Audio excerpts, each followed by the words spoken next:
நெஞ்சில் குடியிருக்கும்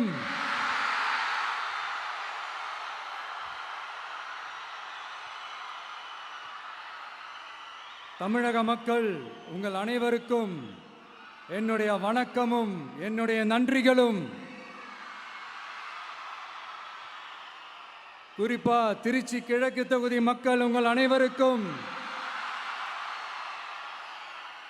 என்னுடைய ஸ்பெஷல் வணக்கமும் ஸ்பெஷல் நன்றிகளும். இதை நான் ஏன் இப்படி சொல்றேன்னா, என்னை இப்போ பெரம்பூர் தொகுதி எம்எல்ஏன்னு தான் சொல்லுவாங்க.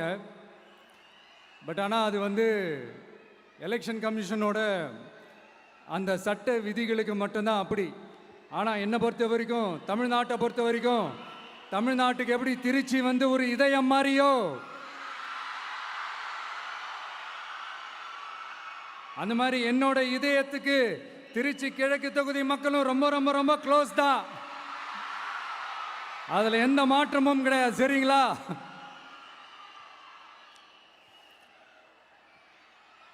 ஆட்சிக்கு சில வாரங்கள் கூட ஆகல. 6 மாசம் அமைதியா இருப்போம்னு சொன்னவங்களாம் 6 நாள் கூட அமைதியா இருக்க முடியல. ஆட்சிக்கு அரை மணி நேரத்திலே ஆரம்பிச்சிட்டாங்க. பாவம், ஒரு கல்யாண வீட்டிலலாம் போய் புலம்பிட்டு இருக்காங்க. நான் சொன்னதெல்லாம் நடக்குதா? 1 by 1 எல்லா புலம்பல்ஸும். அது மாதிரி இத்தனை வருஷமா மாத்தி மாத்தி உங்களை ஏமாத்திக்கிட்டு இருந்த இந்த 2 பேரையும் வேண்டாம்னு சொல்லி ஒதுக்கிட்டு உங்களுக்காக உண்மையா உழைக்க வந்த உங்க விஜய, உங்க அண்ணனை, உங்க தம்பிய முதல் அமைச்சரா இல்ல முதல் சேவகனா ஆக்கியிருக்கிறீங்க. தலை வணங்கி ஒட்டுமொத்த தமிழக மக்களுக்கும் இந்த நேரத்தில் என்னுடைய நன்றியை தெரிவிச்சுக்கிறேன். இந்த நேரத்தில் எங்களுக்கு ஆதரவு தெரிவித்த அத்தனை இயக்கங்களுக்கும், அத்தனை இயக்கத்தின் தலைவர்களுக்கும் மீண்டும் என்னுடைய நன்றியை தெரிவிச்சுக்கிறேன்.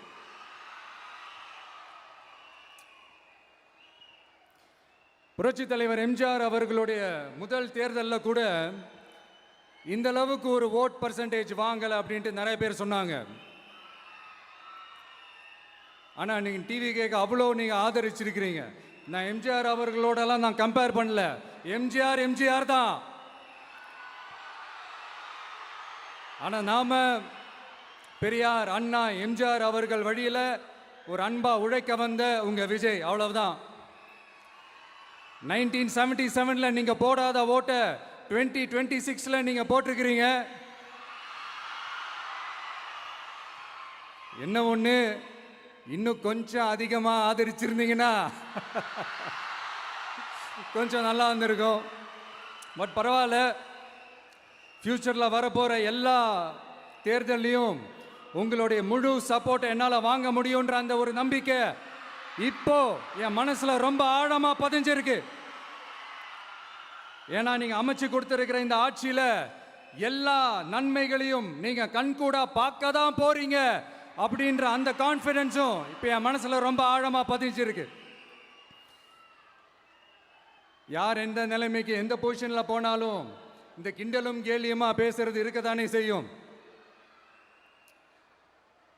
நம்மளை பற்றி, நம்ம அரசியலை பற்றி, நம்ம பேச்சை பற்றி இந்த கிண்டலும் கேலியுமா பேசிட்டு தானே இருப்பாங்க. அவங்க எல்லாருக்குமே என் சைட்லேருந்து ஒரே ஒரு ரிக்வெஸ்ட், தயவு செஞ்சு நிப்பாட்டிடாதீங்க.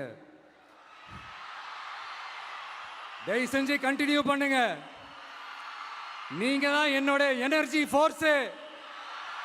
நீங்க பேசிக்கிட்டே இருங்க. நான் மக்களுக்கு தேவையான நல்லதை செஞ்சுக்கிட்டே இருப்பேன். அடுத்து இப்போ நம்ம புதுசாக அந்த சூட்லாம் போட்டு வரோம்ல, அதை பற்றி கூட நிறைய பேர், ஏன் நாமெல்லாம் கோட் சூட்லாம் போடக்கூடாதா? அதிகாரம் செய்கிறவங்களும் ஆதிக்க சக்திகளும் மட்டும்தான் கோட் சூட்லாம் போடணுமா என்ன? அப்பெல்லாம் எதுவுமே கிடையாது. நான் என்ன கலர் கலராக போட்டு வரேன், 2 கலர். நம்ம எல்லாரும் மனசு மாதிரியே பிளாக் அண்ட் ஒயிட்.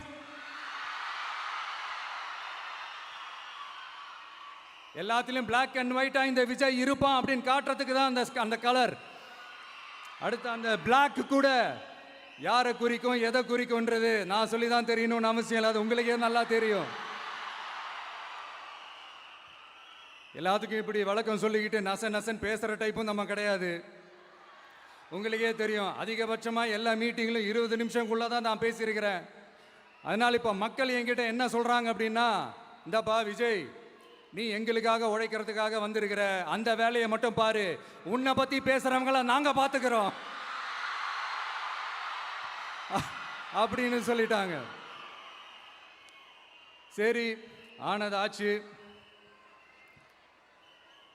இப்போ என்ன, உனக்கு எதிரிகளே இல்லையா அப்படின்லாம் கேட்டால் அப்படிலாம் நான் சொல்ல மாட்டேன், அப்படிலாம் நான் நினைக்கவும் மாட்டேன், அப்படி நினைக்கவும் கூடாது. இப்பவும் சொல்கிறேன், அரசியல் ரீதியாக சொல்கிறேன், 2 பேருக்கு நடுவில் தான் போட்டியே. ஒன்று, இன்னொன்று எஸ், ஒன்று டிவிக்கு, இன்னொன்று டிஎம்கே. இதுக்கு நடுவில் வேற யாருக்கும் எந்த வேலையும் கிடையாது. ஏதாவது இருக்குன்னு சொல்றீங்க?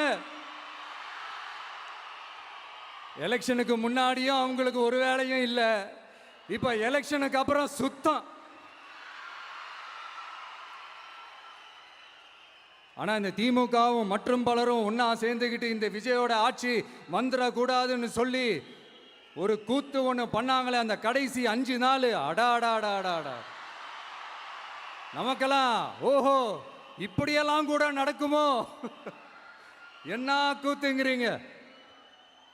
ஆனால் ஃபியூச்சர் என்னவா இருக்குன்றதை மட்டும் இப்போ நான் சொல்கிறேன். உங்களுக்காக உண்மையாக உழைக்க வந்த இந்த விஜயா, இல்லை இந்த விஜயோட ஆட்சி அமைஞ்சிடக்கூடாதுன்னு தடுக்க நினைச்ச ஸ்டாலின் சாரா, அவ்வளவுதான். இதுக்கு நடுவில் வேற யாரும் எந்த அல்லு சில்லும் உள்ள வந்து நம்மளை தடுக்கிறதோ எதிர்க்கிறதோ ஏதாவது பண்ணாங்கன்னா நிர்வாகம் அதுக்கு பொறுப்பில்லை ராஜா, நிர்வாகம் அதுக்கு பொறுப்பில்லை. ரிசல்ட் என்னவா வரும்ன்றது அது உங்களுக்கே நல்லா தெரியும். நம்மளை ஏளனமா பேசுறதா நினைச்சு அவங்களுக்கு ஆப்பு வச்சுக்கிறாங்க. திமுக நம்மளை தடுக்க, திமுக நம்மளை எதிர்க்க, திமுக நம்மளை அவமானப்படுத்த அத்தனையும் நமக்கு நன்மையே.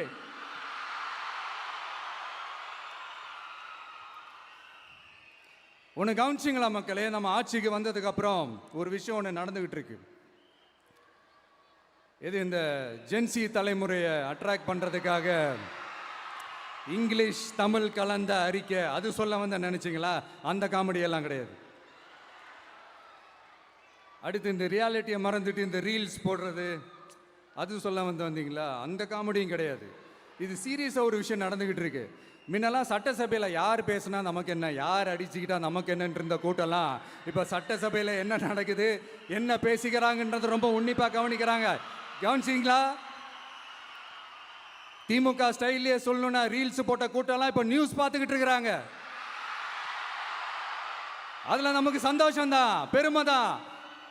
நம்மளுடைய யங்ஸ்டர்ஸ், நம்ம பெண்கள் எல்லாம் அந்த அரசியல் என்னன்னு தெரிஞ்சுக்கணும், அந்த அரசியல் என்னன்னு புரிஞ்சுக்கணும்னு அப்படி ஒரு விழிப்புணர்வு ஏற்பட்டிருக்கு. அதில் எங்களுக்கு சந்தோஷம்தான். இதெல்லாம் யாரால நடந்திருக்கின்றது நான் சொல்லி தான் உங்களுக்கு தெரியணும்னு அவசியம் இல்லை, அது உங்களுக்கே நல்லா தெரியும். இப்படிப்பட்ட நம்ம தெய்வங்களை, இப்படிப்பட்ட நம்ம மக்களை தற்குறின்றது இன்னமும் சொல்லிக்கிட்டு இருக்கிறாங்க. நான் காஞ்சிபுரத்தில் சொன்னதை தான் இங்கே நான் திரும்பவும் ரிப்பீட் பண்ணுறேன். நீங்கள் தற்குறின்னு சொன்னீங்களே, அவங்க தான் உங்களோட அரசியல் வாழ்க்கையே ஒரு கேள்விக்குறி ஆக்கியிருக்கிறாங்க. கேள்விக்குறி ஆக்கிட்டாங்க, இன்னமும் ஆக்க போறாங்க. அன்னைக்கு நான் சொன்னப்போ சிரிச்சவங்களாம் இன்னைக்கு என்ன பண்ண போறாங்களோ. உண்மையை சொன்னாதான் அந்த கூட்டத்துக்கு கசக்குமே. உண்மையிலே நீங்க மக்கள் மனசை புரிஞ்சு வச்சிருந்தீங்கன்னா நீங்க இப்படி மக்களை தப்பாவே பேசியிருக்க மாட்டீங்க. அது என்ன, அப்புறம் அரசியல் புரிதல் இல்லாம மக்கள் நமக்கு ஓட்டு போட்டுட்டாங்களாம். இந்த கவர்ச்சியில மயங்கி மக்கள் நமக்கு ஓட்டு போட்டுட்டாங்களா? நான் என்ன, சரி விடுங்க.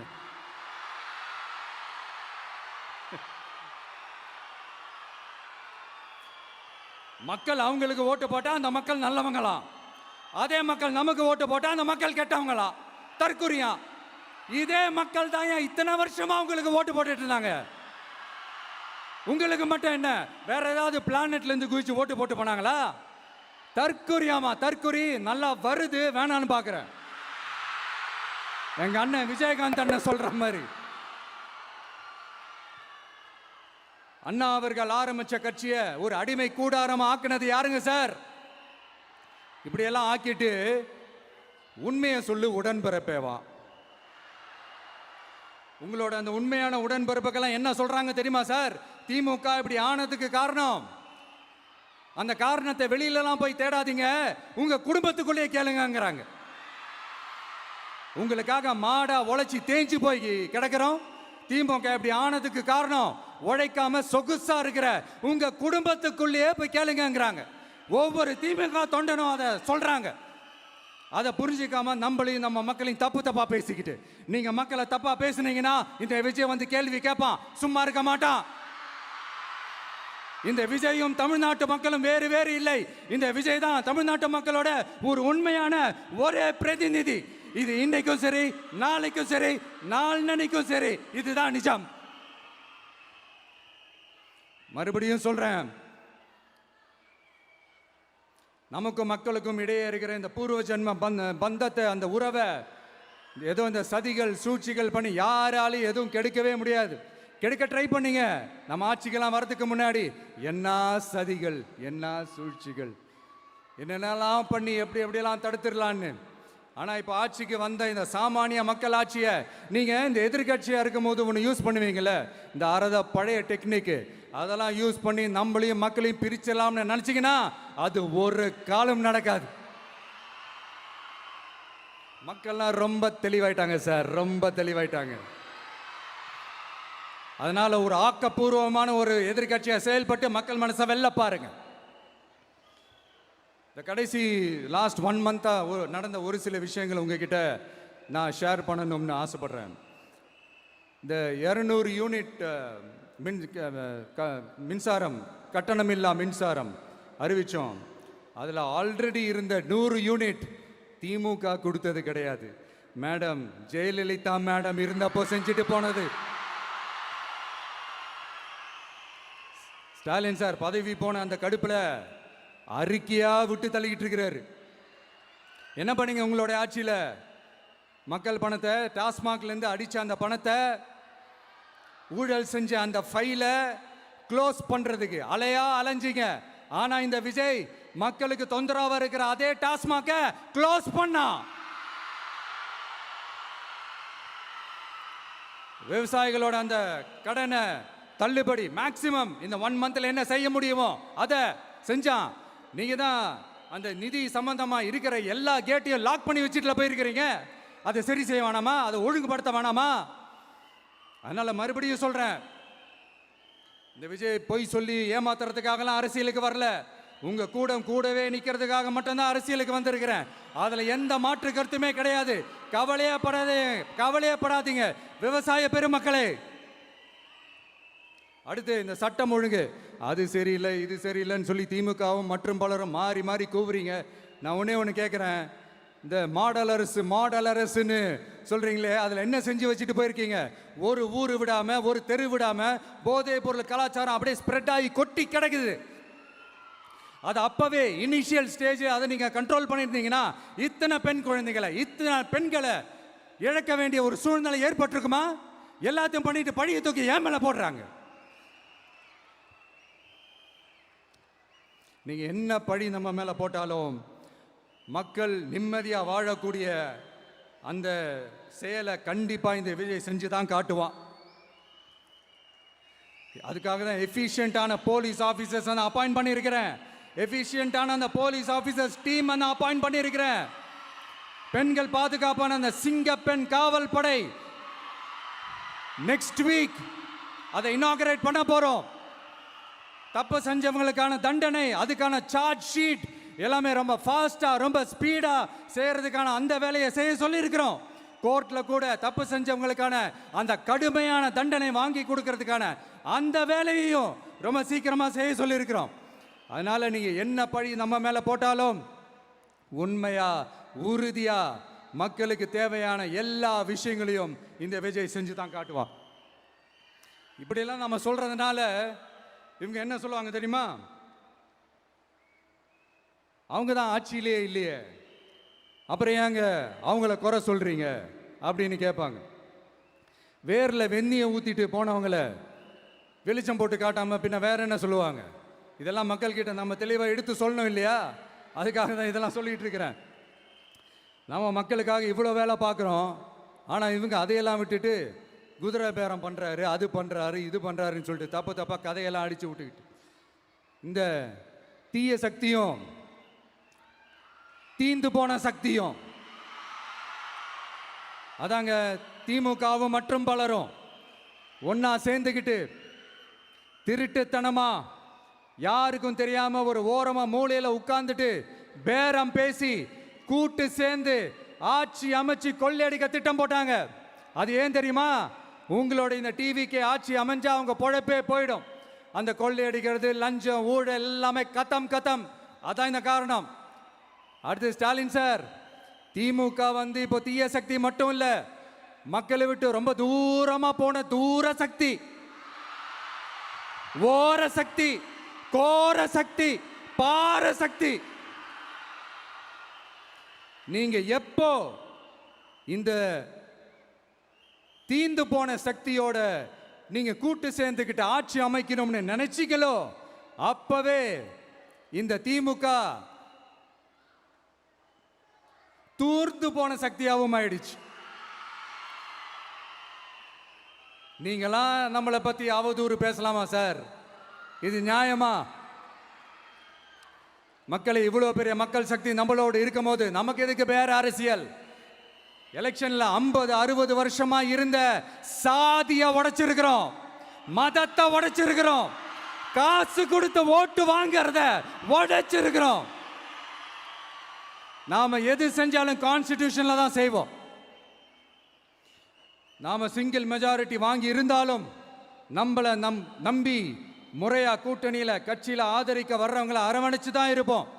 நான் இப்பவும் மீண்டும் டிக்ளேர் பண்றேன், டிவிகே ஆட்சி எந்த பாகுபாடும் இல்லாம எல்லாருக்குமான ஒரு ஆட்சியா தான் இருக்கும்.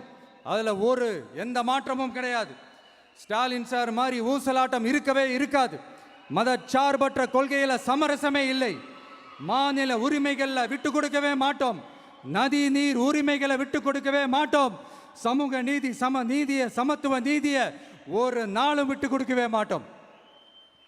அதனால திருச்சி கிழக்கு தொகுதி மக்களே, தமிழ்நாட்டில் இருக்கிற 234 தொகுதியும் நம்ம தொகுதி தான். அதுல எந்த கட்சி ஜெயிச்சிருந்தாலும் அது நம்ம தொகுதி தான். பெரம்பூரா இருக்கட்டும், திருச்சி கிழக்கா இருக்கட்டும், எனக்கு 2 கண்கள் மாதிரி. அதுலயும் திருச்சி கிழக்கு என் செல்ல புள்ள மாதிரி. அதனால வரப்போற இடைத்தேர்தல்ல உங்க வீட்டில் இருக்கிற ஒருத்தரை, உங்கள ஒருத்தரை தான் வேட்பாளரா நிக்க வைக்க போறோம். நீங்க எப்படி இந்த விஜய்க்கு ஆதரவு கொடுத்து ஓட்டு போட்டு ஜெயிக்க வச்சீங்களோ அதே மாதிரி வரப்போற இடைத்தேர்தல்ல உங்களுடைய அந்த வேட்பாளரையும் ஜெயிக்க வைப்பீங்கன்ற அந்த ஒரு நம்பிக்கை நான் முழுமையாக தான் நம்புறேன். உங்களுக்காக உழைக்க வந்திருக்கிறேன். உங்களுக்காக எல்லா விஷயத்தையும் நான் பார்த்து செய்வேன். ஊழல் இல்லாத, லஞ்சம் இல்லாத ஒரு ஆட்சியை நான் கொடுப்பேன். I understand. ஒரே நாள் அது நடக்காததான், ஒரு மேஜிக் இல்லை. பட் ஒரு நாள் அதை நான் நடக்க வைப்பேன். எனக்கு இப்ப வேற எந்த வேலையும் இல்லை உங்களுக்காக உழைக்கிறத தவிர. என் கடன் இனி என் மக்களுக்கு பணி செய்து கிடைப்பதே. மீண்டும் என்னை ஜெயிக்க வச்ச தமிழக மக்களுக்கும் திருச்சி கிழக்கு தொகுதி மக்களுக்கும் மீண்டும் என்னுடைய நன்றியை தெரிவிச்சுக்கிட்டு கான்பிடென்டா இருங்க, நல்லதே நடக்கும், வெற்றி நிச்சயம். மீண்டும் சந்திக்கும் வரை நன்றி, வணக்கம்.